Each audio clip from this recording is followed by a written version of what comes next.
Sir Walter Scott, one of Scotland's greatest writers, a man of ideas, and in his way, an entrepreneur.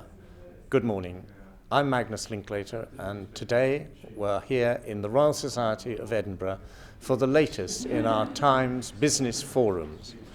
And what we're discussing today is how we turn great ideas into great companies. Scotland has a long history of great inventors and great inventions of the past.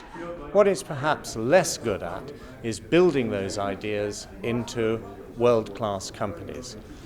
So today we're going to be discussing what it takes to encourage the businessmen and women of the future into translating their ideas into first-class companies. We had a very interesting discussion as to whether that entrepreneurial spirit is a function of nature or nurture. In other words, are you born with it, or does it grow from the experiences and the environment around us? And I think what we concluded generally was that there has to be that element of nature, which is key to the way that you develop. But beyond that, you need a lot of nurture. Can entrepreneurship be taught? I think it's a case of entrepreneurship can be inspired in many senses. I think there's a massive role for education to play in that. But I think the role that education has to play begins right at the very first steps into primary school, right the way through schools and colleges and universities. Well, I think that entrepreneurship cannot be taught, but it can be helped. It can be encouraged and it can be brought out of people. Most people are natural entrepreneurs. They want to do better for themselves, they want to improve their way of life, and they can be encouraged and helped. And one of the ways of doing that is having mentors, successful entrepreneurs. Really, I'd like to see more opportunity for entrepreneurs, no matter what initiative they're being supported by, coming together, sharing experiences, helping each other solve their problems, and really getting us through that early startup stage and into some companies that are really high growth companies. I think it definitely can be taught. I think it's a skill like anything else. Some people can be taught more easily than others, but it's definitely something that can be taught. And as to whether there needs to be more enterprise education, again, I think there does need to be that, but it also needs the support and mentoring from individuals for students that are going to take things forward. I think the key to success in that is engaging role models, and whether that's a role model who's just taken his or her first steps in business or somebody who's gone on to grow a wonderfully massive company, I think there's a role for both to play. What's an entrepreneur? An entrepreneur is someone who's taken an idea, grown it, developed it, made some money out of it, made a success out of it, and if he or she can impart that into the young people of today so that they can go off and take a risk and start to create the new businesses that might only employ one or two people initially, they can then become the medium and large companies of the future. I think there's a certain challenge of growth that companies face when they get to a certain size.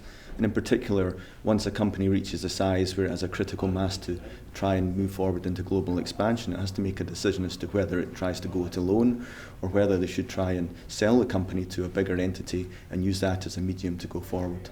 In the early stages, you're developing the technology, but you're not really focusing on what the market really wants from that technology.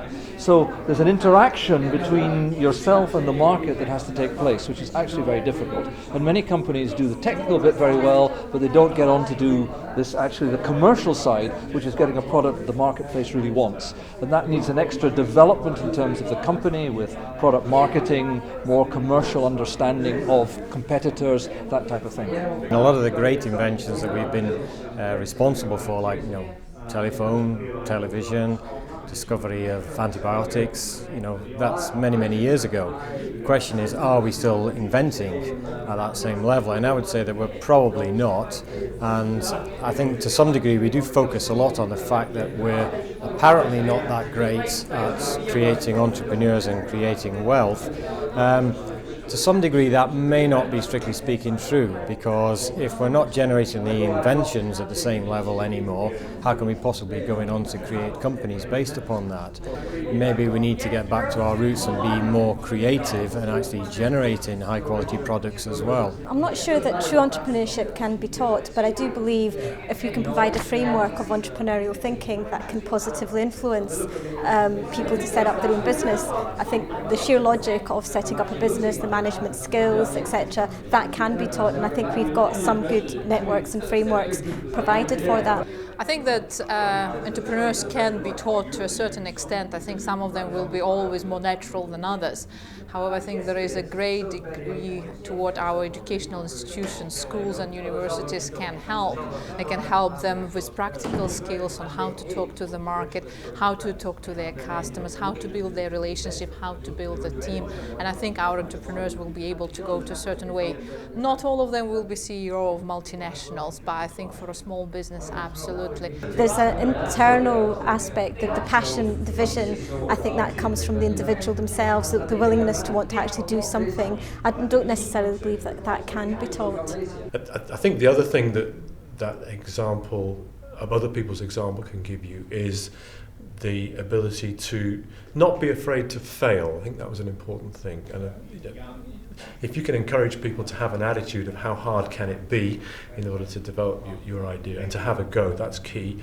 And when people fail, you have to find ways to pick them up and say, well, that was okay, dust yourself off and go and do it again. You know, all the successful entrepreneurs that I know are people who've had several failures in their business experience and indeed in other experiences in life in the past. Entrepreneurship is basically starting a business, and you can teach people all the steps and all the skills that they need to start a business. So yes, it can be taught, and yes, you need the mentoring and the support and the education. So there you have it, a wide range of ideas on how you encourage the entrepreneurs of the future, how you encourage them not only to come up with great ideas, but to build them into world-class companies. And the themes that have emerged are really to do with connections between education and business, connections between business and the global world, and connections between the business people of the future and the markets that they have to serve. The Scots do that quite well, but they need to do it better. And today I think we've heard some of the ideas that might encourage them to do just that.